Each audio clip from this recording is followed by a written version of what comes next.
வணக்கம். அமரர் கல்கியின் பொன்னியின் செல்வன் பாகம் 3 கொலைவாள் அத்தியாயம் 27 குந்தவையின் திகைப்பு. முதன் மந்திரி அனிருத்தர் குந்தவையின் அரண்மனையை அடைந்தார். இளவரசி அவரை பார்த்ததும் எழுந்து நின்று நமஸ்கரித்தாள். வீரத்திலும் குணத்திலும் சிறந்த கணவனை அடைந்து நீடோழி வாழ்வாயாக என்று முதன் மந்திரி அனிருத்தர் ஆசீர்வதித்தார். ஐயா, இந்த சமயத்தில் இத்தகைய ஆசீர்வாதத்தை தானே செய்வது என்றாள் இளவரசி. ஏதோ இக்கிழவனுக்கு தெரிந்த ஆசையை கூறினேன். வேறு எந்த ஆசையை கோருகிறாய் அம்மா? என் அருமை தந்தையின் உடல்நிலையை பற்றி எல்லோரும் கவலைப்பட்டு கொண்டிருக்கிறோம். அருள்மொழிவர்மரை பற்றி நாடெல்லாம் கவலையில் ஆழ்ந்திருக்கிறது. ஆனால் உன்னுடைய திருமுகத்தில் அதை பற்றிய கவலை எதையும் நான் காணவில்லையே தாயே. வீர மரக்குளத்தில் பிறந்தவள் நான். எல்லோரையும் போல் அபாயம் என்றதும் அழுது கொண்டிருக்க சொல்கிறீர்களா? ஒரு நாளும் அவ்விதம் சொல்ல மாட்டேன். என்னை போன்ற வீரமற்ற ஜனங்களுக்கு இளவரசி ஆறுதல் கூறும்படிதான் சொல்கிறேன். ஆச்சாரியரே, தங்களுக்கா நான் ஆறுதல் கூற வேண்டும்? உலகமே புரண்டாலும் நிலை கலங்காத வைர நெஞ்சம் படைத்தவராயிற்றே தாங்கள். அப்படிப்பட்ட என்னையும் கலக்கி விடுகிறாய் அம்மா. அந்த புறத்து பெண்கள் ஆடல் பாடல்களில் ஆனந்தமாக காலங்கழித்து வர வேண்டும். அதை விட்டு இராஜாங்க விஷயங்களில் நீ தலையிட்டதனால் எத்தகைய விபரீதம் நேர்ந்தது பார்த்தாயா? ஐயோ, இது என்ன பள்ளி? நான் எந்த இராஜாங்க விஷயத்தில் தலையிட்டேன்? என்னால் என்ன விபரீதம் நடந்தது? இன்னும் சில காலத்துக்கு பொன்னியின் செல்வன் இலங்கையிலேயே இருக்க வேண்டும் என்று நான் சொல்லிவிட்டு வந்தேன். அதற்கு விரோதமாக நீ உடனே புறப்பட்டு வரும்படி உன் தம்பிக்கு ஓலை அனுப்பினாய். உன் விருப்பத்துக்கு மாறாக இந்த கிழவன் பேச்சை யார் மதிப்பார்கள்? அதனால் நேர்ந்துவிட்ட விபத்தை பார்த்தாயா? சோழ நாட்டு மக்களின் கண்ணுக்கு கண்ணான இளவரசரை கடல் கொண்டு விட்டது. சற்று முன் இந்த அரண்மனை வாசலில் ஜனத்திரள் கூடி ஆர்ப்பாட்டம் செய்ததை பார்த்தாய். இம்மாதிரி நாடெங்கும் இன்று குழப்பம் நடந்து வருகிறது. இந்த அல்லோல கல்லோலத்துக்கு காரணம் நீ அல்லவா தாயே? என்னுடைய ஓலையை பார்த்துவிட்டு அருள்மொழிவர்மன் இலங்கையிலிருந்து புறப்பட்டான் என்று ஏன் சொல்கிறீர்கள்? பழுவேட்டரையர் 2 கப்பல் நிறைய வீரர்களை அனுப்பி இளவரசனை சிறைப்பிடித்து கொண்டு வரச் செய்தது உமக்கு தெரியாதா? தெரியும் அம்மா, தெரியும். அத்துடன் இருந்தால் இப்பொழுது பொன்னியின் செல்வனுக்கு நேர்ந்துவிட்ட கதிக்கு பழுவேட்டரையர்களை பொறுப்பாளியாக்கலாம். அவர்கள் அனுப்பிய கப்பல்கள் 2ம் நாசமாகிவிட்டன. உன்னுடைய ஓலைக்காகத்தான் இளவரசன் புறப்பட்டான் என்று அவர்கள் சொன்னால் யார் அதை மறுக்க முடியும்? ஐயா, நான் ஓலை அனுப்பியது தங்களுக்கு எப்படி தெரியும்? பழுவேட்டரையர்களுக்கு எப்படி தெரியும்? நல்ல கேள்வி கேட்டாயம்மா. எங்களுக்கு மட்டும்தானா தெரியும்? உலகத்துக்கெல்லாம் தெரியும். நீ அனுப்பிய தூதன் இலங்கையில் முதலில் நம் வீரர்களால் சிறைப்படுத்தப்பட்டான். அதனால் இலங்கையில் உள்ளவர்களுக்கெல்லாம் தெரியும். அவனோடு கோடிக்கரை வரை சென்ற வைத்தியர் மகன் மூலமாக இந்த நாட்டில் உள்ளவர்களுக்கெல்லாம் தெரியும். நீ அந்தரங்கமாக செய்த காரியம் இவ்வளவு தூரம் அம்பலமாகி இருக்கிறது. ஆகையினாலே தான் ஸ்திரீகள் இராஜாங்க காரியங்களில் தலையிடக்கூடாது என்றும் பெரியோர்கள் சொல்லியிருக்கிறார்கள்.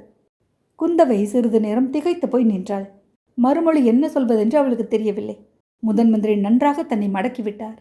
அவர் சொல்வதில் உண்மை இருக்கத்தான் இருக்கிறது. இந்த எண்ணம் தோன்றியதும் வானர்குல வீரன் மீது அவளுக்கு கோபம் எழுந்தது. வீர சாகச செயல்கள் அவன் செய்யக்கூடியவன்தான். ஆனால் காரியத்தை பகிரங்கப்படுத்தி கெடுத்து விட்டானே, அவனை பார்த்து நன்றாக கண்டிக்க வேண்டும். இவ்வாறு எண்ணியதும் முதன் மந்திரியின் கட்டளையின்படி அவன் சிறைப்படுத்தப்பட்டது நினைவு வந்தது. என்னவெல்லாம் தொந்தரவுக்கு ஆளாகி கொண்டு எனக்கும் தொந்தரவளிக்கிறான். சற்று நேரம் சும்மா இருந்திருக்க கூடாதா? வைத்தியர் மகன் ஏதாவது உளறினால் அதற்காக அவர் பேரில் மேல் மாடத்திலிருந்து பாய்ந்து சண்டை துவக்கி இருக்க வேண்டுமா? ஐயா, ஒரு கோரிக்கை செய்து கொள்கிறேன். பெரிய மனது செய்து நிறைவேற்றி தர வேண்டும். தேவி, கட்டளையிடு. இந்த ராஜ்யத்தில் உன்னுடைய வார்த்தைக்கு மறுவார்த்தை ஏது? தாங்கள் அரண்மனை வாசலுக்கு வரும் சமயத்தில் 2 பேர் சண்டை போட்டுக் கொண்டிருந்தார்கள். அவர்களை சிறைப்படுத்த தாங்கள் கட்டளையிட்டீர்கள். அவர்கள் செய்தது பெருங்குற்றம். அரண்மனையில் மகாராணியின் கண் முன்னால் அவர்கள் சண்டை தொடங்கியது பெரும் பிசகு. அதுவும் எப்பேற்பட்ட சமயத்தில்? பெருஞ்சனக்கூட்டம் கொதிப்புடன் இருந்த நேரத்தில்.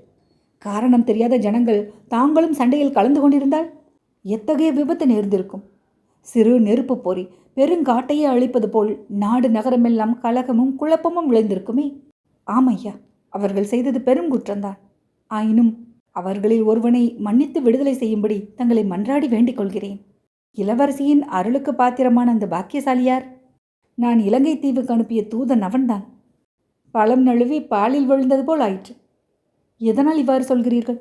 அந்த தூதனை நானே சிறைப்படுத்த வேண்டும் என்றிருந்தேன். இங்கே அவனாகவே எளிதில் அகப்பட்டு கொண்டான். எதற்காக? என்ன குற்றத்திற்காக? தாயே, அவன் பேரில் பயங்கரமான குற்றம் சாட்டப்பட்டிருக்கிறது. அது என்ன? பொன்னியின் செல்வனை அவன்தான் கடலில் தள்ளி மூழ்கடித்து விட்டான் என்று. என்ன நாராசமான வார்த்தைகள்! அப்படி குற்றம் சாட்டுவது யார்? பலரும் அவ்வாறு குற்றம் சாட்டுகிறார்கள். இளவரசரை கப்பலில் ஏற்றி கொண்டு வந்த பார்த்திபேந்திரன் சொல்கிறான். பழுவேற்றையர்கள் இருக்கலாம் என்கிறார்கள். நானும் சந்தேகிக்கிறேன். ஆச்சாரியரே, ஜாக்கிரதை. நான் ஒரு கொலைகாரனை பிடித்தனுப்பி என் தம்பியை கொன்றுவிட்டு வர சொன்னதாக சந்தேகிக்கிறீர்களா? ஒரு நாளும் இல்லை தாயே.